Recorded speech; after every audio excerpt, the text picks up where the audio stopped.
बच्चों अपने सभी कैसे हो? आशा करते सभी अच्छे होंगे।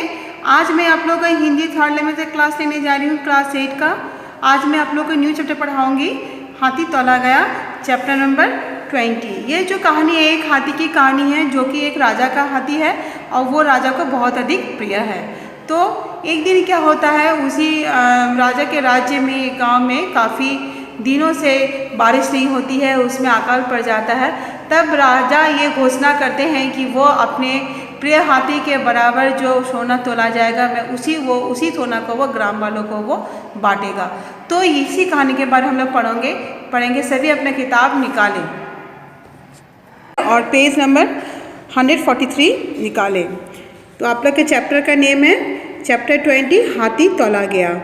तो देखिए इसमें दिया गया है, कई बार विचित्र समस्या का हल भी विचित्र ढंग से निकलता है। एक बार हाथी को तौलने का प्रश्न उठा तो एक मछुआरा ने अपनी बुद्धि का प्रयोग कर हाथी को तौल कर दिखा दिया। तो एक बार क्या ऐसा भी बहुत समय ऐसा होता है कि कोई समस्या बहुत ही विचित्र हो या फिर कठिन हो, लेकिन उसका जो हल भी है उसी ढंग से विचित्र ढंग से निकाला जाता है। तो उसी तरह एक बार हाथी को तौलने की समस्या आई, प्रश्न उठाई, तो एक मछुआरा ने अपनी बुद्धि से उसका किस तरह से हाथी को तौलने का उपाय बताया, उसी के बारे में हम लोग इस कहानी में पढ़ेंगे। तो बहुत पुराने समय की बात है। हमारे देश में एक राजा राज करता था। प्रजा उसे बहुत चाहती थी। राजा के पास एक हाथी था। राजा उसे बहुत प्यार करता था। वह उस हाथी को अपना सबसे मूल्यवान वस्तु समझता था। हाथी भी अपने राजा को बहुत प्यार करता था। वह अनेक युद्धों में अपनी बहादुरी तथा साहस दिखा चुका था। यद्यपि अब वह बूढ़ा हो चुका था और अधिक काम करने में असमर्थ था, फिर भी राजा को उसके प्रति प्रेम वैसा ही बना हुआ था। राजा कभी कभी उस पर सवारी करता था। हाथी अपने राजा को नगर का भ्रमण कराकर संतुष्ट होता था। तो एक बहुत समय पहले की बात है, जब एक राजा था, वो एक राज्य में राज करता था और उसे अपने प्रजा से बहुत ही प्यार था। साथ ही वो अपने हाथी से भी बहुत प्यार करता था। एक समय था वो जो हाथी उस राजा के लिए अनेक युद्ध में बहादुरी दिखाई थी। उसमें साहस दिखा चुका था, लेकिन वो अभी बूढ़ा हो चुका था, लेकिन फिर भी वो हाथी उस राजा के लिए बहुत ही मूल्यवान था। वो कोई भी काम करने में असमर्थ था, फिर भी राजा उसके प्रति उसका प्रेम जो वैसा ही बना हुआ था। वो कभी कभी उस हाथी के पीठ पर सवार होकर राज्य का भ्रमण किया करते थे। फिर है आप लोग पेज नंबर 144 निकालें।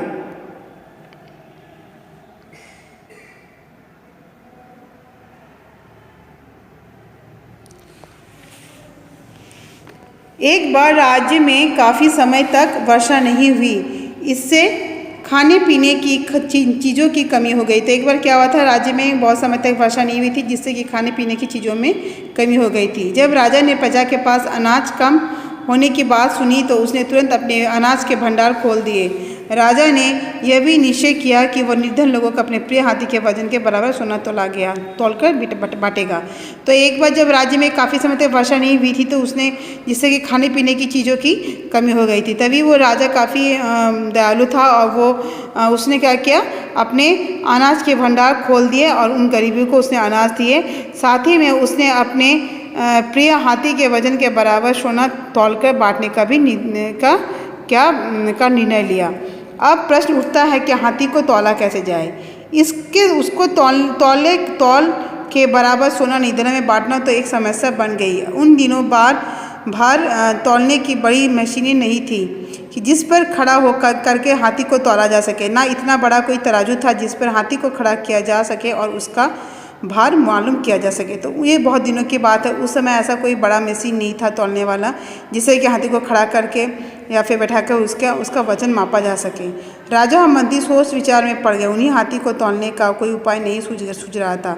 अंत में राजा ने ऐलान किया राज्य का जो भी व्यक्ति हाथी को तौलने का उपाय ढूंढ निकालेगा, उसे सोने से भरी 10 थैलियाँ इनाम में दी जाएगी। तो फिर जब सभी जो हाथी को तौला तो जाएगा, लेकिन कैसे तौला जाएगा इसका उपाय नहीं निकल पाया। तभी उन्होंने सभी ये ऐलान करवाया कि राज्य में जो भी व्यक्ति हाथी को तौलने का उपाय ढूंढेगा, उसे सोने से भरी 10 थैलियाँ दी जाएगी। ये घोषणा बिजली की तरह चारों ओर फैल गई। तभी हाथी तौलने का उपाय खोजने में लग गए, जिससे राज्य के निर्धन लोगों की कुछ सहायता हो सके। तो ये जब घोषणा की गई तो वह चारों तरफ बिजली की तरह फैल गई और वहीं पर सभी हाथी तौलने का उपाय खोजने लगे। जिससे कि राज्य का निर्धन लोगों को कुछ सहायता मिल सके। धीरे धीरे कई दिन बीत गए पर राज्य के किसी व्यक्ति ने कोई उपाय नहीं सुझाया। कुछ सप्ताह बीतने पर एक दिन एक कर्मचारी ने हाँफते हाँफते राजा दरबार के पास प्रवेश किया और राजा से निवेदन किया कि महाराज, मैं एक बहुत अच्छा समाचार लाया हूँ। एक निर्धन मछुआरा हाथी को तौलने का दावा करता है। वह समुद्र के किनारे एक छोटे से गांव में रहता है। उसकी शर्त यह है कि हाथी वहीं तौला जाए। तो एक कुछ सप्ताह जब राजा को काफ़ी समय तक हाथी तौलने का कोई भी उपाय नहीं मिला तो वो काफ़ी चिंतित हो गया। तभी एक कर्मचारी वहाँ पर आता है, उसे कहता है कि एक मछुआरा जो है हाथी को तौलने का वो दावा करता है, लेकिन उसकी एक ही शर्त है कि हाथी वहीं पर तौला जाए। राजा जी ने कहा कि ठीक है, हमें शीघ्र ही उस गाँव में पहुँच गए। ठीक है, राजा ने कहा ठीक है, हम उसी गाँव में जाएंगे। फिर है आपका पेज नंबर 145। बस फिर क्या था, राजा अपने मंत्री तथा सैनिकों के साथ उस गांव की ओर चल पड़ा। रास्ते में अनेक लोग साथ हो लिए क्योंकि वे भी देखना चाहते थे कि हाथी को कैसे तौला जाए। तो फिर जब ऐसा बात हुई तो वह एक दिन तय हुआ और सभी राजा मंत्रियों तथा सैनिकों को लेकर हाथी की ओर गाँव की ओर चल पड़ा। रास्ते में अनेक लोग साथ हो गए क्योंकि वे भी देखना चाहते हैं कि हाथी को कैसे तौला जाएगा। राजा अपने प्रिय हाथी पर सवार था। उसके पीछे थे सोने से लदे ऊँट और घोड़े, उनके पीछे सैनिक और प्रजाजन।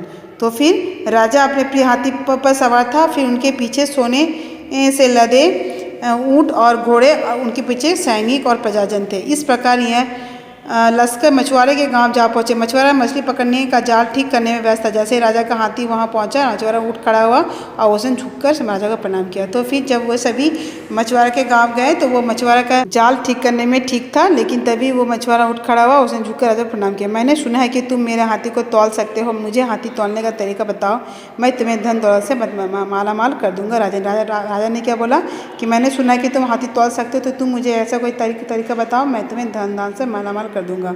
बस मैं आपको हाथी तौलने की विधि बता दूंगा, परंतु इसमें कुछ समय लगेगा। पहले आपको कर्मचारी एक बड़ी नाव बनाने में मेरी सहायता करें। मछुआरा ने उत्तर दिया।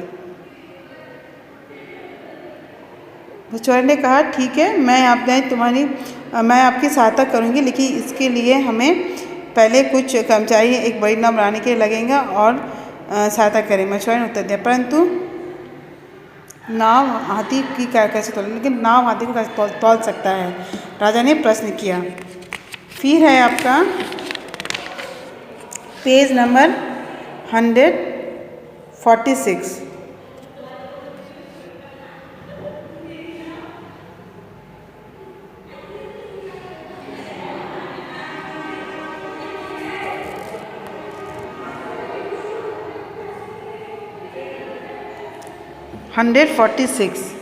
फिर है आपका मछुआरे ने हाथ जोड़ के कहा, महाराज, यदि मैं अपने तरीके से हाथी को तौल ना सका तो अब आपकी सेवा करूंगा जब तक नाव बनाने में लगा धन चुका ना सके।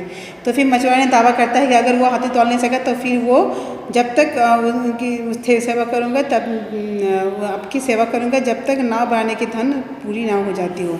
राजा आश्चर्यचकित पड़ गया। वो बोला, मुझे तुम्हारे साथ मंजूर है। मछुआरे ने नाव बनाने के लिए 1 महीने का रात का एक करके नाव बनाने के काम में लगे रहे। तो फिर राजा आश्चर्यचकित हो गया। तो वो बोला, ठीक है, तुम्हारे साथ मंजूर है, लेकिन मछुआरे ने नाव बनाने के लिए 1 महीने का जो समय मांगा उसे समय मिल जाएगा। राज्य की कर्मचारी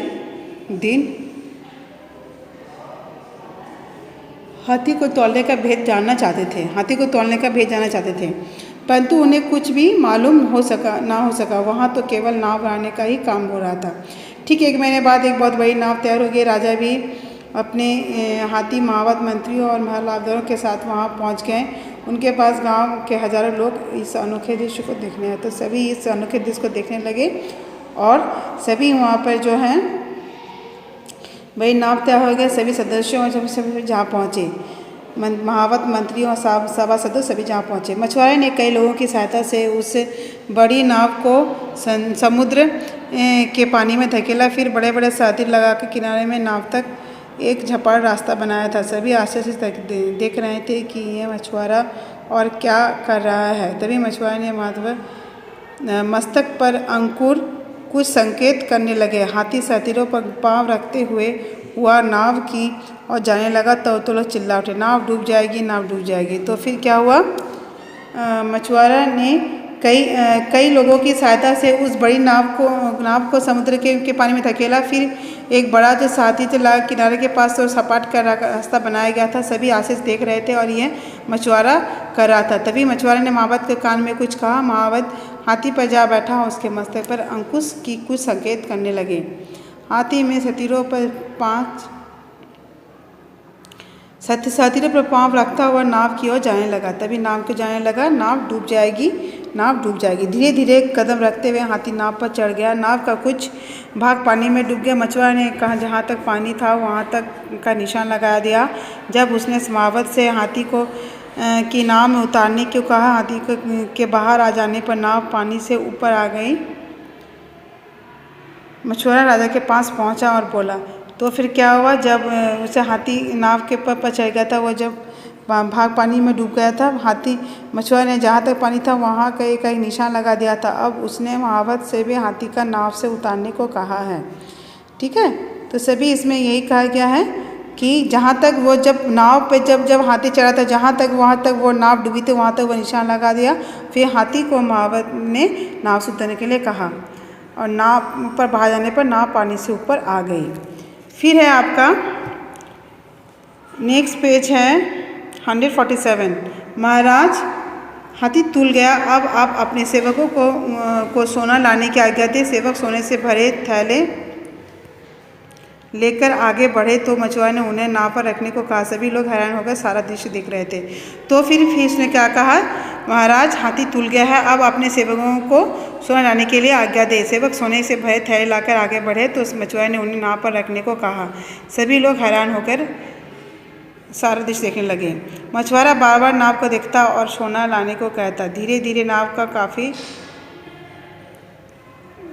काफ़ी भाग पानी में डूब गया। जब नाव लगे निशान तक डूब गया तो मछुआरा चिल्लाया, बस हो गया, हाथी के बराबर सोना तुल गया। लीजिए महाराज, हाथी को तौला के बराबर सोना तुल गया। तो फिर मछुआरे ने कहा कि वो बाबा देखता रहा। फिर उसने क्या किया, सोना लाने के लिए कहा, क्योंकि वो जो हाथी जो है वो तुल गया था।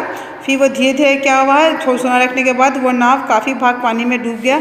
और जब वो निशान तक पहुंच गया तो फिर क्या कहा, बस हो गया, उसने चिल्ला कर बोला और महाराज से कहा, हाथी का तौल के बराबर सोना तुल गया। राजा इसे देखकर हैरान रह गए। लोग खुशी की तालियां बजाने लगे और मछुआरे की बुद्धि की प्रशंसा करने लगे। राजा ने अपने वचन के अनुसार मछुआरों को सोने से भरी 10 थैलियाँ इनाम में दे दी।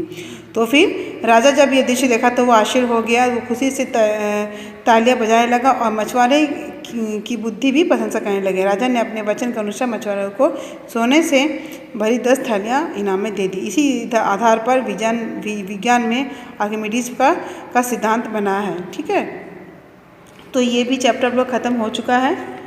तो मैं आप लोगों को जीवन मूल्य बताऊंगी। पहला है आपका परोपकार की भावना और